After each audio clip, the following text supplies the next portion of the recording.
So let me ask you a question. Would you like to see an increase in the good things in your life? I mean, who wouldn't, right? Exactly. I'm talking about more love, better health, boundless energy, maybe increased wealth, or just a massive, undeniable boost in your business. Yeah. And for you, the learner joining us on this deep dive today, asking that is almost a given. It's a completely natural human drive to want expansion, but simply wanting it and actually understanding the mechanics of how to achieve it, those are two entirely different Two universes. entirely different universes, and it is crucial to establish right up front why this matters for you listening today. We are not just looking at a collection of, feel-good, motivational self-help platitudes here. Right. What we are really examining is a proposed mechanism for reality. We're looking at how shifting a very specific mental faculty, which is your perception, can fundamentally alter what you experience. Everything from the trajectory of your corporate culture to your actual physical biology and daily stress levels. Yes, because today we are unpacking source material from the late author and speaker Bob Proctor, specifically focusing on a concept he calls the law of increase. And Proctor's work suggests that increase in life isn't just random luck. Or grinding hustle. Right. It's not relentless hustle. Right. It is based upon laws. I really appreciate that framing because to understand this law, we first have to tackle our fundamental and often unconscious mindset about It's resources. the scarcity mindset. Exactly. Proctor brings in a concept from a thinker named Thomas Trode regarding how we deal with infinite supply. And to explain this, Proctor uses an analogy that, honestly, it immediately took me right back to my childhood dining room table. Oh, the pie analogy. The pie analogy, if you grew up with siblings, you know the brutal mathematics of the pie. Oh, yeah. If a pie is cut into 6 pieces and you want a bigger piece, Someone else at that table has to get a smaller piece. yes, it is the ultimate zero-sum game. And what's fascinating here is how deeply ingrained that zero-sum conditioning is in our adult lives. Yeah. We take that childhood pie and we just map it onto everything. We really do. We look at market share, promotions at work, or even happiness in relationships as a finite pie. Mm-hmm. If a competitor succeeds, we instinctively feel like we are losing ground. But Trode and subsequently Proctor argues that when we are dealing with human potential and universal laws, we aren't actually dealing with a fixed pie. Right. We are dealing with creation. The goal isn't to fight over the existing slices. The goal is to utilize an infinite supply to literally make a bigger pie or bake entirely new pies. So that everyone involved experiences increase. You can never take more than your fair share of infinity. The historical lineage of this specific mindset is incredible, too. This shift from a competitive worldview to a creative worldview, it traces back to a much older work called The Science of Getting Rich by Wallace Wattles. Which is a classic. It is. And according to our source material, that is the exact book Rhonda Byrne's daughter handed to her. No way. Yes, the very text that completely upended her worldview and inspired her to create the massive cultural phenomenon, The Secret. That's wild. These concepts really have been passed down for generations. They have. In fact, Proctor himself shares a story about how he stumbled onto the practical application of these laws back in 1968. He was desperate for a guide that explained these heavy universal laws in a practical way. Because most of the literature back then was so dense, it was practically unreadable for the average person. Right, it was just too abstract. So the translation from abstract theory to daily actionable practice, that is universally the hardest step in any field of learning. Definitely. I mean, you can understand the theory of infinite supply, but how do you use it on a Tuesday afternoon when your boss is yelling at you? Exactly. And Proctor found his answer through sheer serendipity. He was picked up at O'Hare Airport in Chicago to speak at a seminar. Okay. He gets into the front bench seat of the car, reaches blindly into a brown paper shopping bag the driver had from a bookstore, and pulls out a green book. Just out of nowhere. Just out of nowhere. The book was titled Working with the Law by Raymond Hollywell. Proctor stated he had literally attracted this exact practical guide to himself.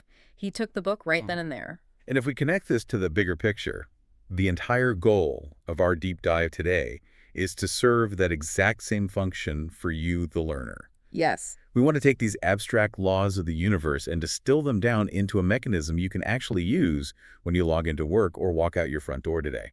And the foundational tool, the absolute core engine of this law of increase, is surprisingly simple in concept, yet incredibly demanding to master. It all comes down to the mechanics of praise versus criticism. Okay, let's unpack this, because this is where the theory hits the pavement of our daily lives. Proctor asks us to reflect on a scenario we have all lived through. Oh, this one hurts to think about. It does. You put your absolute best effort into a project. You stay late, you obsess over the details, you really try to please a client or a manager, and you present your work. And their response is immediate, harsh condemnation and criticism. Just total focus on the flaws. When you experience that, what Proctor describes isn't merely an emotional bruising. It's a structural, systemic response within you. A structural response. Yeah. When hit with that kind of criticism, it actively suppresses your interest and your zeal. You lose the desire to improve. In the context of the source material, this is what happens when the law is reversed. Meaning, instead of expanding, the human spirit folds up. It shrinks. Your cognitive bandwidth narrows, your defensive walls go up, and your creative output just plummets. If the ultimate goal is increase more revenue, better ideas, stronger relationships, shrinking is the exact opposite of the desired outcome. It's the classic flight or fight response, shutting down the creative centers of the brain. You just want to walk away from the job entirely and let someone else worry about it. Exactly. But then you flip the script. Think about the physiological and psychological shift that occurs when someone genuinely praises you for your efforts. The feeling is entirely different. Completely. You feel this profound urge to expand. You want to do better, you try harder, you strive to be more perfect in your execution. Your interest actually grows because of the pleasure associated with the praise. And Proctor notes that when you bring that happiness into your work, it radiates all around you. He mentions that highly successful people often have a very difficult time differentiating between their work and their pleasure. Which raises an important question for you listening. Why does success blur that line so thoroughly? Well, according to the text, it is because highly successful people operate in a state of constant gratitude. They love what they are doing, and they actively praise their work, their environment, and the people they collaborate with. By shifting their perception from criticizing flaws to praising strengths, they fundamentally alter company culture. Think about the bottom line of a business. If a leader uses praise to stimulate that feeling of expansion in their employees, those employees take ownership. They innovate. Right. The output increases dramatically because the environment feels safe for creation, rather than dangerous due to impending criticism. And the proof of this dynamic isn't just anecdotal workplace theory. The source links it directly to human development and child psychology. This part is so fascinating. It is. The text lays out a very clear, predictable chain of cause and effect. A child who is raised in an environment of constant criticism predictably grows up to be an insecure human being who will likely struggle throughout their entire life. Conversely, a child raised with genuine praise grows up to be highly confident. They go on to become great leaders. It is a literal observable law. You put good into a system and good multiplies and comes back. You put condemnation into a system and insecurity and struggle are what multiply. It is the ultimate feedback loop. And while it is easy for us to understand that human beings with our complex psychology and our fragile egos respond well to praise, Proctor takes this concept much further. Much further. He argues that this isn't merely a psychological trick to get better performance out of people. He claims it is a universal law that applies to absolutely everything in our environment. Here's where it gets really interesting, because he starts applying this to things outside of human consciousness. He brings up the classic example of someone with a green thumb. Right. We all know someone who just has a beautiful, flourishing garden. And we tend to chalk it up to some mystical gardening talent or better soil. Or just luck. Yeah, but Proctor argues it is the law of increase in action. These individuals simply love their plants. They send loving energy and praise to their gardens. And as a result, he says he has actually seen flowers praised to a longer life and greater beauty. Now, to a highly analytical mind, the idea of praising a plant might sound a bit eccentric. A bit out there, yeah. But the force provides a very specific framework for why this phenomenon occurs. Proctor introduces the concept of omnipresent intelligence. Omnipresent intelligence. He defines this as a power or an intelligence that is 100% evenly present in all places at the exact same time. And he uses an extreme example to hammer this point home. He states that there is even intelligence in a garden rock. Okay, wait. Intelligence in a garden rock. I know. I have to push back on that a little for the sake of the discussion because that is a massive conceptual leap. A rock is about as inanimate as it gets. How does the source justify jumping from the complex psychology of an employee responding to praise all the way to a rock having intelligence? It is a profound leap. Mm-hmm. But Proctor's justification is that if intelligence is truly omnipresent, meaning everywhere, without exception it cannot be absent from the rock. Okay. The rock simply lacks the conscious awareness or the biological mechanism to express that intelligence. But the foundational energy, the intelligence itself, is still present. I see. Therefore, this power operates by exact laws everywhere, all the time.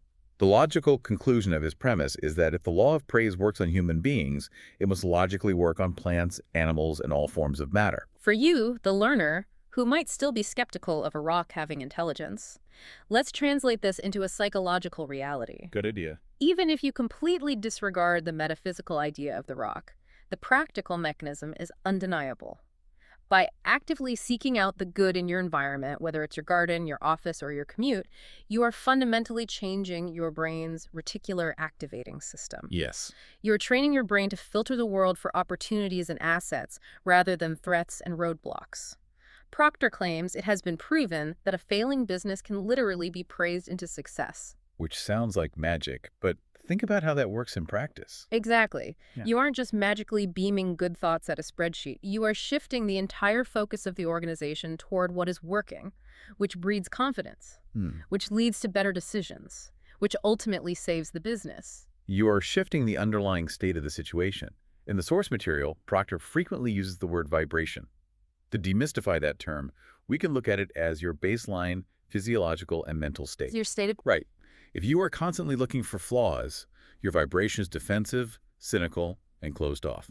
You repel collaboration. But if you are looking for the good, your vibration is open, creative, and collaborative. That is why Proctor also notes that lost friends have returned their affections when the law of praise was utilized. You literally become a different, more attractive person to be around when you operate from a state of praise. But we need to clarify the how-to here, because you can't just walk around faking praise. Oh, they're definitely not. You can't just manufacture empty compliments and expect your business to turn around or your relationships to heal.